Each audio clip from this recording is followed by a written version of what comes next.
বলায় রবীন্দ্রনাথ ঠাকুর।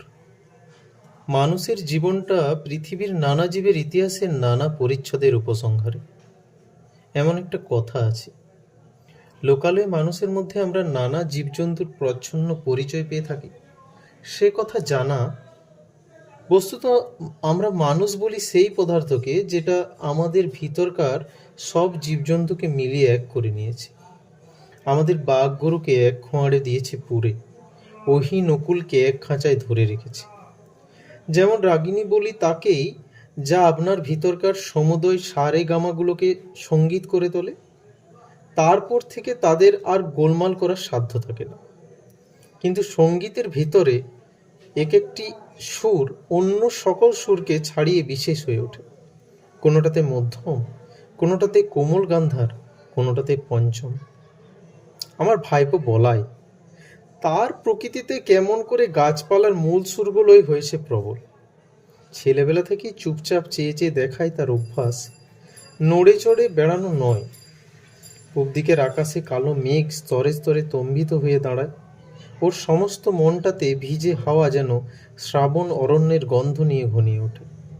ঝমঝম করে বৃষ্টি পড়ে, ওর সমস্ত গা যেন শুনতে পায় সেই বৃষ্টির শব্দ। ছাদের উপর বিকেলবেলায় রোদ্দুর পড়ে আসে, গা খুলে বেড়ায়, সমস্ত আকাশের থেকে যেন কি একটা সংগ্রহ করে নেয়। মাঘের শেষে আমের বোল ধরে, তার একটা নিবিড় আনন্দ জেগে ওঠে ওর রক্তের মধ্যে।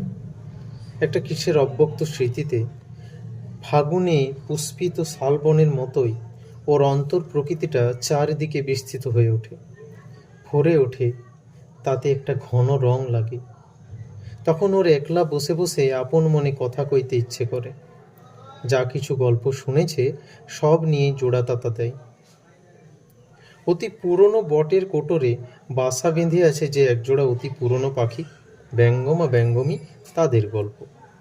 ওই ডেবা ডেবা চোখ মেলে সর্বদা তাকিয়ে থাকা ছেলেটা বেশি কথা কইতে পারে না, তাই ওকে মনে মনে অনেক বেশি ভাবতে হয়। ওকে একবার পাহাড়ে নিয়ে গিয়েছিলাম। আমাদের বাড়ির সামনে ঘন সবুজ ঘাস পাহাড়ের ঢাল বেয়ে নিচ পর্যন্ত নেমে গিয়েছে। সেইটা দেখে ওর মন ভারী খুশি হয়ে উঠেছিল। ঘাসের আস্তরণটা একটা স্থির পদার্থ তা ওর মনেই হয় না। ওর বোধ হয় যেন ওই ঘাসের পুঞ্জ একটা গড়িয়ে চলা খেলা কেবলই গড়াচ্ছে। প্রায় তারই সেই ঢালু ঢাল বেয়ে ও নিজেও নিচে নেমে যায়। সমস্ত দেহ দিয়ে ঘাস হয়ে উঠত তার। গড়াতে গড়াতে ঘাসের আগায় ওর ঘাড়ের কাছে সুরসুরি লাগতো আর ও খিলখিল করে হেসে উঠত। রাত্রির বৃষ্টির পর প্রথম সকালে সামনের পাহাড়ের শিখর দিয়ে কাঁচা সোনা রঙের রোদ্দুর দেবদারু বনের উপর এসে পড়ে। ও কাউকে না বলে আস্তে আস্তে গিয়ে সেই দেবদারু বনের নিস্তব্ধ ছায়াতলে একলা অবাক হয়ে দাঁড়িয়ে থাকে। গা ছমছম করে। এসব প্রকাণ্ড গাছের ভিতরকার মানুষকেও যেন সে দেখতে পায়। তারা কথা কয় না, কিন্তু সমস্তই যেন জানে। তারা সব যেন অনেক কালের দাদামশাই, এক যে ছিল রাজাদের আমলের। ওর ভাবে ফোলা চোখটা কেবল যে উপরের দিকেই তা নয়। অনেক সময় দেখেছি ও আমার বাগানে বেড়াচ্ছে, মাটির দিকে কি খুঁজে খুঁজে। নতুন অঙ্কুরগুলোকে তাদের কোঁকড়ানো মাথাটুকু নিয়ে আলোতে ফুটে উঠছে, এই দেখতে তার রস্যকতার সীমা নেই।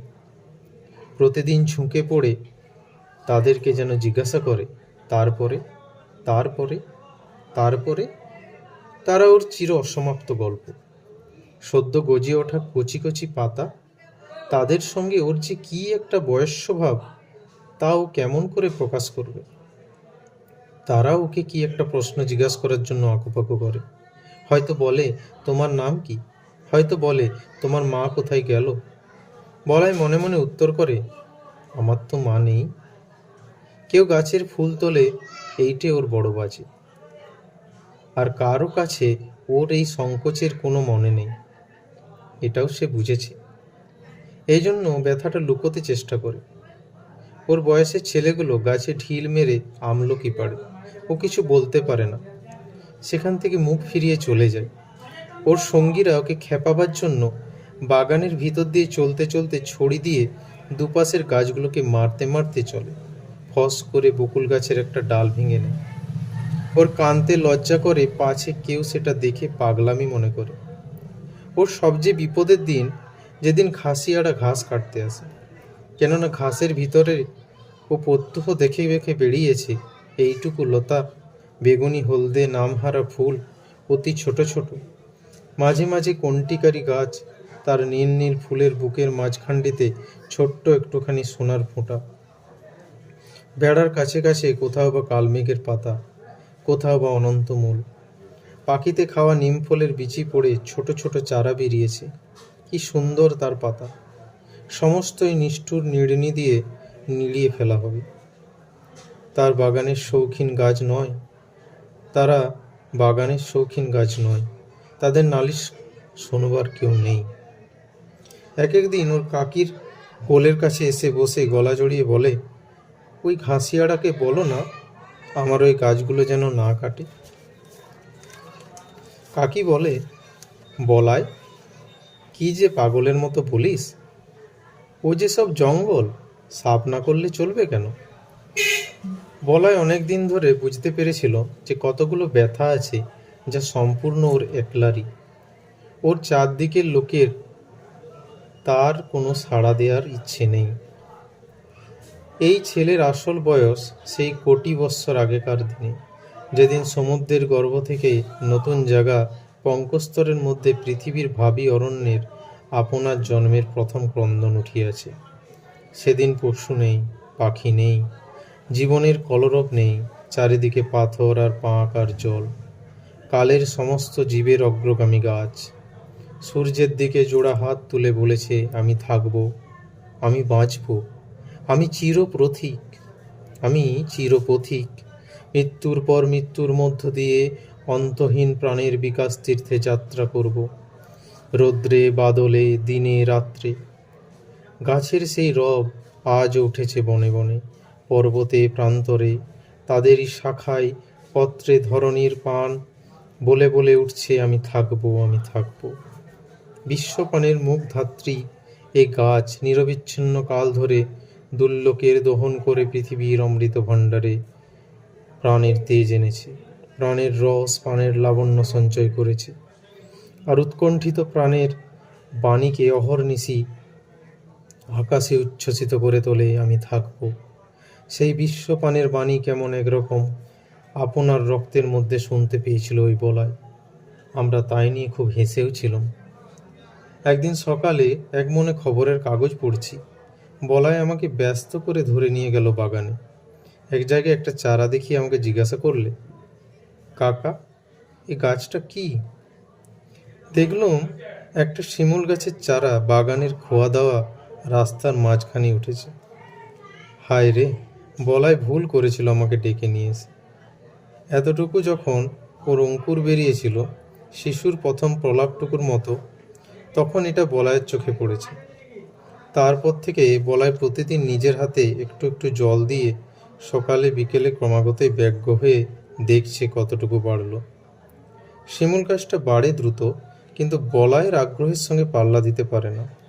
যখন হাত ধুয়ে কুঁচু হয়েছে, তখন ওর পত্র সমৃদ্ধি দেখে ভাবলে, এ একটা আশ্চর্য গাছ। শিশুর প্রথম বুদ্ধির আভাস দেখার মাত্র মা যেমন একটু আশ্চর্য হয়, বলাই ভাবলে আমাকেও চমৎকৃত করে দেবে।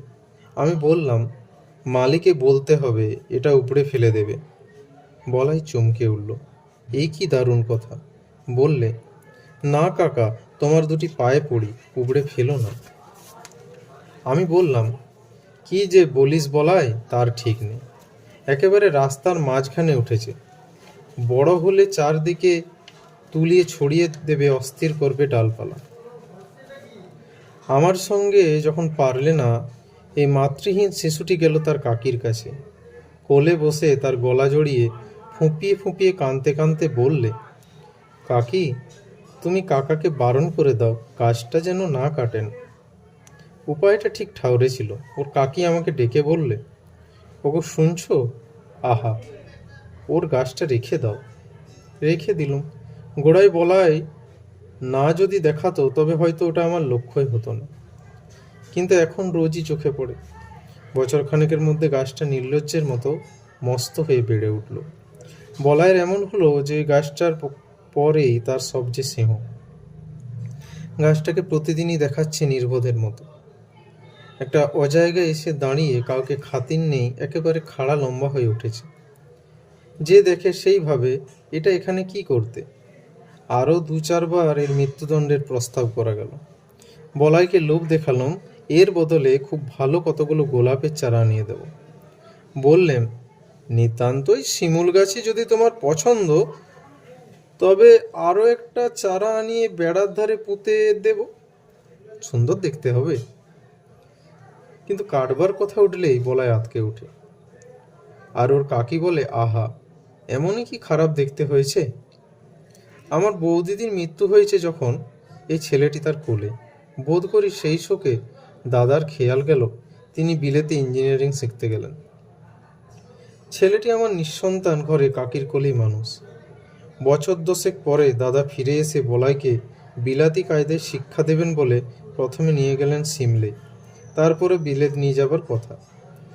কাঁদতে কাঁদতে কাকির কোল ছেড়ে বলাই চলে গেল। আমাদের ঘর হলো শূন্য। তারপরে 2 বছর যায়। ইতিমধ্যে বলাইয়ের কাকি গোপনে চোখের জল মোছেন, আর বলাইয়ের শূন্য শোবার ঘরে গিয়ে তার ছেঁড়া একপাটি জুতো, তার রাবারের ফাটা গোলা আর জানোয়ারের গল্পওয়ালা ছবির বই নাড়েন চাড়েন। এতদিনে এই সব চিহ্নকে ছাড়িয়ে গিয়ে বলাই অনেক বড় হয়ে উঠেছে। এ কথা চিন্তায় বসে বসে করেন কাকি। কোনো এক সময় দেখলাম লক্ষ্মী ছাড়া শিমুল গাছটার বড় বাড় বেড়েছে। এতদূর অসঙ্গত হয়ে উঠেছে যে আর প্রশ্রয় দেওয়া চলে না। একসময় দিলাম তাকে কেটে। একসময় সিমলে থেকে বলাই আর কাকিমার একটি চিঠি পাঠালো। কাকি আমার সেই শিমুল গাছটার একটা ফটোগ্রাফ পাঠিয়ে। বিলেতে যাওয়ার পূর্বে একবার আমাদের কাছে আসবার কথা ছিল, সে আর হলো না। তাই বলাই তার এক বন্ধুর ছবি নিয়ে যেতে চাইলে তার কাকি আমাকে ডেকে বললেন, ওগো শুনছো, একজন ফটোগ্রাফার ডেকে আন। জিজ্ঞাসা করলাম, কেন? বলাইয়ের কাঁচা হাতের লেখা চিঠি আমাকে দেখতে দিলেন। আমি বললাম, সে গাছ তো কাটা হয়ে গেছে। বলাইয়ের কাকি 2 দিন অন্ন গ্রহণ করিলেন না, আর অনেকদিন পর্যন্ত আমার সাথে একটি কথাও বলেন না। বলাইয়ের বাবা ওকে তার কোল থেকে টেনে নিয়ে গেল, সে যেন ওর নাড়ি ছেড়ে। আর ওর কাকা তার বলাইয়ের ভালোবাসার গাছটিকে চিরকালের মতো সরিয়ে দিলে। তাতে ওর যেন সমস্ত সংসারকে বাজল, তার বুকের মধ্যে ক্ষত করে দিল। ওই গাছ যে ছিল তার বলাইয়ের প্রতিরূপ, তারই প্রাণীর দোসর।